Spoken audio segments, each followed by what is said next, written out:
I'm a mother of 3 kids, 2 boys and 1 girl. 17-year-old boy, Gabriel, he lives out in Reno right now. He's doing semi-pro soccer.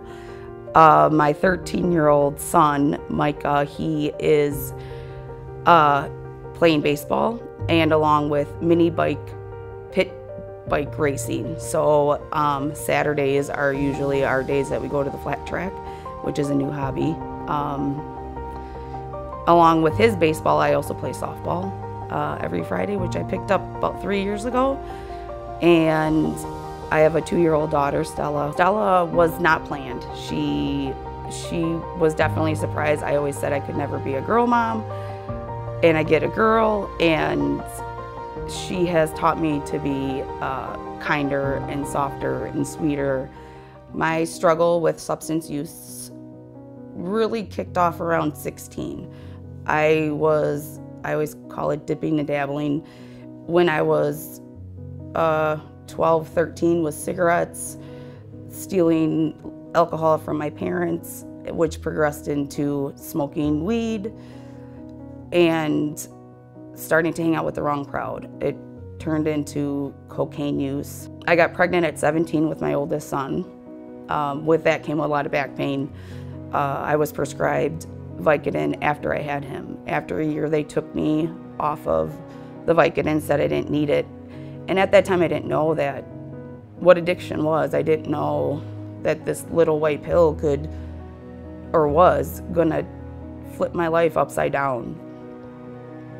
After those 2 years is when heroin came into the picture, and that's where everything really went downhill. I went to my grandma's house. I didn't know where to go. And I said, "Grandma, I have a problem and I need help." And she goes, "I don't know what to do, but I can help you. When you know what you need to do, I will be there to help you." And she gave me $200 to set up my intake at my methadone clinic. And I used for, I'd probably say 6 months when I first started at the clinic. And April 11th, 2009, I found out I was pregnant with my second son, Micah. And that is my clean date as well. I believe that finding out I was pregnant with him was definitely the reason why I stayed clean.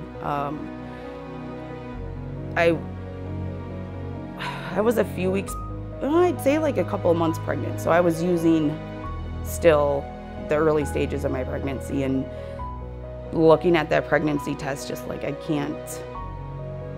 need to give him the best shot. He didn't ask to be brought into this world. He didn't ask for me to be his mother or be this addict, and so I got to give him the best shot. And I think that's the big turning point in my recovery story. But there's also a lot that went on after with the mental health struggle, and realizing that that's where a lot of my addiction stemmed from, is unmanaged depression and ADHD, and that's when a lot of the self-reflection and working on myself started, was after I had him. And he is every version of me, all like the best parts of me.